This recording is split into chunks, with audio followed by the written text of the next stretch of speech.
আপনি দেখবেন ইসলামে একটা জিনিস আছে যে সেটা হলো ধর্ষণের শাস্তি ইসলাম যদি প্রমাণিত হয় নির্ঘাত মৃত্যুদণ্ড। আমার বলতে দ্বিধা নাই বা বলা উচিত বলে মনে করি যে আমার বড় নাতনি সে এবার অক্সফোর্ডে হিস্ট্রিতে চান্স পেয়েছে।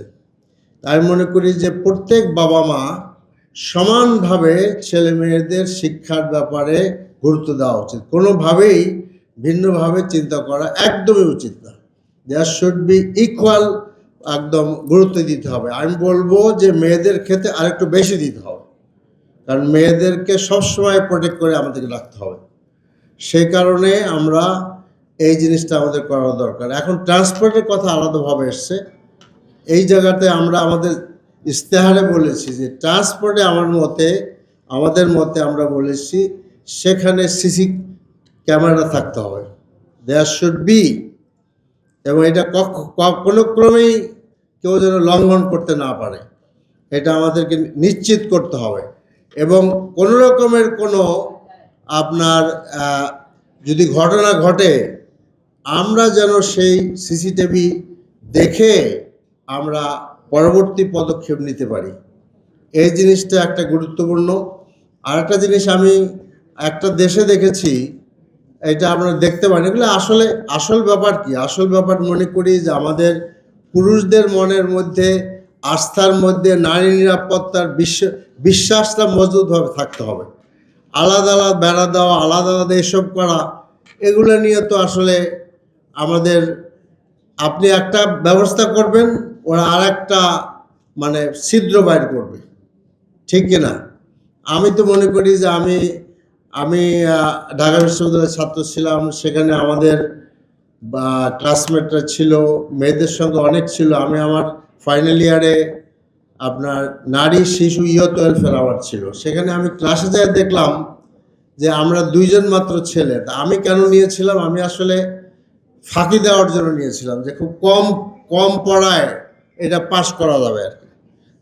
দেখলাম সমস্ত মেয়েরা ওইটা নিয়েছে, তো সেখানে আমার জানারও সুযোগ হয়েছে। এই জন্য আমি মনে করি যে এইটা একটা। দ্বিতীয় হলো শাস্তিকে আসলে নিশ্চিত করতে হবে, একদম শাস্তিকে নিশ্চিত করতে হবে। এবং আমরা দেখেছি বহু জায়গায় যখন মেয়েদেরকে অ্যাবিউজ করা হয়, আপনার ধর্ষণ করা হয়, এর আসলে কোনো বিচার হয় না, এবং নানান রকমের আপনার আইন, নানান কিছু দিয়ে এটাকে একটা ব্যারিকেড সৃষ্টি করা হয়েছে। আপনি দেখবেন ইসলামে একটা জিনিস আছে যে সেটা হলো ধর্ষণের শাস্তি ইসলাম যদি প্রমাণিত হয় নির্ঘাত মৃত্যুদণ্ড। এবং আপনার রসুলের সময় এরকমও ঘটনা ঘটছে, এক মহিলা জেনা করার পর নিজেই রসুলের কাছে আসছেন যে ইয়া রাসূলুল্লাহ আমাকে পবিত্র করেন। তিনি বলছেন না, তুমি এরকম হয় নাই, এরকম হয় নাই, এরকম হয় নাই, এরকম হয় নাই। তিনি বলছেন, তিনি আর বাচ্চা নিয়ে আসছেন, আপনি ঠিক আছে তুমি যাও, এই বাচ্চা বড় হোক। তারপর তিনি আবার তার বাচ্চাকে নিয়ে সাথে আসছেন, রুটি নিয়ে আসছেন। তারপরেও তিনি এই শেষ পর্যন্ত শাস্তিকে তিনি গ্রহণ করেছেন। এই জন্য আমি যেটা মনে করি, ওই বিতর্কে আমি যাচ্ছি না।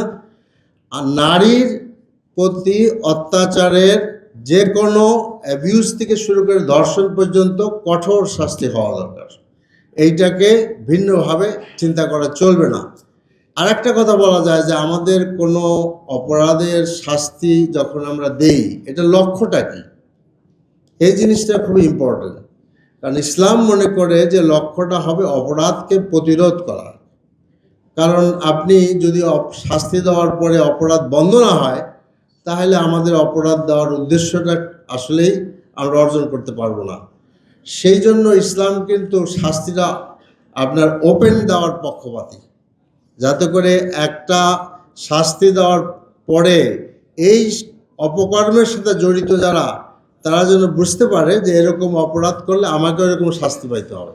যে মেয়েদের শিক্ষা প্রতিষ্ঠানে একটা গুরুত্বপূর্ণ জিনিস, শিক্ষা প্রতিষ্ঠানে কর্মক্ষেত্রে, কারণ আমার ফাইনাল ইয়ারে আমার থিসিসের বিষয় ছিল ঢাকা শহরে বৃত্তিজীবী মহিলাদের সমস্যা। তো সেখানে আমাদের মানে স্যাম্পল সাইজের মধ্যে ছিল ডাক্তার, স্কুল শিক্ষক, নার্সেস, গার্মেন্টস ওয়ার্কার। এদের সাথে আমরা আলাদা আলাদাভাবে মিলিত হয়েছি। উই হ্যাড আওয়ার কোয়েশ্চেনিয়ার, সেখানে আমরা দেখেছি দুইটা জিনিসকে তারা গুরুত্বপূর্ণ মনে করেছে। তার একটা হলো নিরাপত্তা। আমি পিজি হাসপাতালের নার্সের সাথে আমার আলাপ হয়েছে, সেখানে নার্সরা বলেছে যে পিজি হাসপাতালের যে নতুন বিল্ডিং, পুরাতন বিল্ডিং, এই বিল্ডিংগুলো আসলে হোটেল ছিল তো এটা। সেখানে তারা ওই রাতে নার্সরা রাউন্ড দিতে যায় না, কারণ তারা বলে যে আমরা নিরাপত্তা বোধ করি না। এই জন্য একটা গুরুত্বপূর্ণ জিনিস যে নারীকে কর্মক্ষেত্রে নিরাপদ করতে হবে, একদম নিরাপদ করতে হবে। আপনি আপনি নারীদেরকে, নারীরা সবই করতে পারবে। তারা স্কুল মানে শিক্ষকতা করতে পারবে, তারা চাকরি করতে পারবেন, তারা ব্যবসা করতে পারবেন, সবই কিছু করতে পারবেন। Every sector of the life নারীর আপনার কাজ করার কোনো প্রতিবন্ধকতা ইসলামে নাই। কাজেই they should do it, they can do it. কিন্তু অনলি থিং ইজ দ্যাট আমাদেরকে এই নিরাপত্তা নিশ্চিত করতে হবে। তো সেক্ষেত্রে আরেকটা পয়েন্ট তারা বলেছেন, সেটা হলো যে টয়লেট।